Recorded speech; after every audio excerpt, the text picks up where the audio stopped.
Ano pong pangalan nila? Ako po si Ricardo Cadabero. 55 years old po, naninirahan kasalukuyan po sa lalawigan ng Cavite.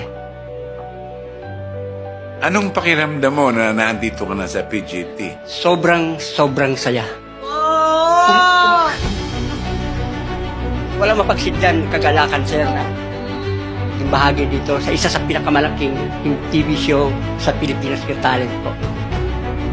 Kaya ito pong aking ipapakita po. Isa po itong traditional po na siguro nakalimutan na. Pero bubuhayin ko, sir, bibigyan ko siya ng isang magandang modelo para sa mga kabataan. Let's see your special talent. Wala, Kuya Cardo. May belt bag siya. Kahit Pero po, wow.